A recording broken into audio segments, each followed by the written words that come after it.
En un bello pueblo ubicado en Berlín, capital de Alemania, existió un joven llamado Leopold von Reich, que tenía un fuerte interés por las culturas clásicas, así que decidió centrarse en ello. Se matriculó en la Universidad de Leipzig, donde concentró su carrera en estudios clásicos y teología. Leopold se convirtió en experto en filología y entre 1817 y 1825 Leopold trabajó como maestro de clásicos, lo que lo llevó a sentir un fuerte interés por la historia, en parte por su deseo de involucrarse en el campo en desarrollo de una historia más profesionalizada y en parte debido al deseo de encontrar la mano de Dios en el funcionamiento de la historia. En 1824, Reich publica Historia de los pueblos latinos germánicos. Este fue el primer libro del tipo de historia historicista. El contenido de este analiza un conflicto entre la monarquía francesa y la española por los territorios de Italia. La tesis de Reich es que Europa surge como el conflicto entre los pueblos románicos y los germánicos. Reich obtuvo un reconocimiento inmediato y es nombrado para ocupar la cátedra de la Universidad de Berlín. Se le consideraba como un gran maestro de historia de Alemania. Sus obras abarcan 54 volúmenes y en ellas habla sobre la historia de Prusia, de Inglaterra y los papas. Reich ejerció una gran influencia en la historiografía occidental y se le consideraba un símbolo de calidad de los estudios historicísticos alemanes del siglo XIX. Tenía mucho talento para contribuir narraciones sin sobrepensar los límites de la evidencia histórica. Guiado por su máxima de no juzgar a los acontecimientos, sino contar exactamente lo que sucedió. Esto era para evitar la incursión de especulaciones anacrónicas y sin evidencia que él atribuía a la historia de raíz más literarias o filosóficas. En la base de su método, Reich no creía que las teorías generales pudieran atravesar el tiempo y el espacio. En su lugar, hacía afirmaciones sobre la época utilizando citas de fuentes primarias. A medida que Leopold von Reich se sumergía más profundamente en sus investigaciones, comenzó a darse cuenta de algo extraordinario. Los antiguos manuscritos que estudiaba parecían tener una vida propia. No solo contenían palabras, sino ecos del pasado, voces que susurraban secretos olvidados y visiones que se deslizaban por las páginas como fantasmas. Fue en una de esas noches, mientras examinaba una colección de cartas del siglo XIX, que algo inusual ocurrió. Las llamas de las velas que iluminaban su estudio comenzaron a parpadear, proyectando sombras danzantes en las paredes. De repente, las palabras de las cartas comenzaron a brillar con una luz dorada, y las líneas de tinta se elevaron de la página, formando figuras que cobraban vida frente a él.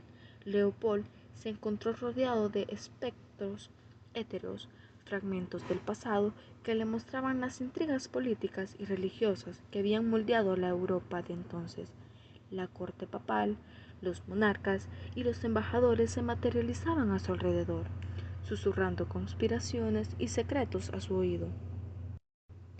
Era como si la historia misma hubiera cobrado vida, relevándose a él de una manera que ningún otro ser humano había experimentado.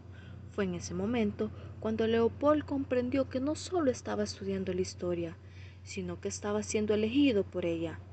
Estos espectros, guardianes de los tiempos pasados, le confiaban sus relatos, esperando que él los transmitiera con la fidelidad que solo un elegido podía ofrecer.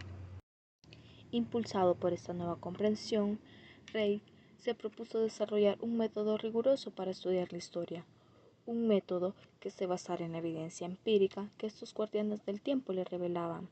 Con cada manuscrito que tocaba, sentía que las fuerzas invisibles de la historia lo guiaban, evitando que cayera en las trampas de las narrativas románticas o las interpretaciones subjetivas que tanto temía. Este enfoque, que luego sería conocido como historicismo, no solo cambió la manera en que estudiaba la historia, sino que también fortaleció el vínculo secreto entre Leopold y los espíritus del pasado. No todos comprendían su visión. En la Universidad de Berlín, algunos de sus colegas comenzaron a notar el brillo extraño en sus ojos y los murmullos que parecían dirigir a las sombras. Lo acusaban de perderse en fantasías, de carecer de la fría objetividad que un historiador debía mantener, pero Leopold, ahora consciente de su rol como el puente entre lo humano y lo etéreo, le respondía con su famosa máxima: no juzgar a los acontecimientos, sino contar exactamente lo que sucedió. En el fondo, sabía que esta frase tenía un significado aún más profundo, pues no solo describía su método, sino también el juramento que había hecho a los guardianes de la historia. A lo largo de su vida, Leopold escribió 54 volúmenes, cada uno de ellos alimentado por las visiones que los manuscritos le otorgaban. Sus obras, que abarcaban la historia de Prusia, de Inglaterra y los papas, se convirtieron en la medida de la verdad histórica en el siglo XIX, pero pocos sabían que entre las líneas de sus textos, Leopold había entretejido sutiles advertencias y mensajes, lecciones ocultas que los espíritus del pasado le habían pedido transmitir. Con el tiempo, Leopold comprendió que su don era tanto una bendición como una carga. Mientras otros historiadores dormían tranquilamente, él se enfrentaba a las voces de los muertos, a las sombras de errores y tragedias pasadas que podían ser comprendidas y no repetidas. Y fue así como al final de su vida, Leopold llegó a una importante revelación. La historia no era simplemente un registro de lo que había ocurrido, sino una guía para evitar los mismos errores en el futuro. No era suficiente contar lo que sucedió. La verdadera sabiduría estaba en aprender de esos relatos, en entender que la historia se repite para aquellos que no escuchan las voces del pasado.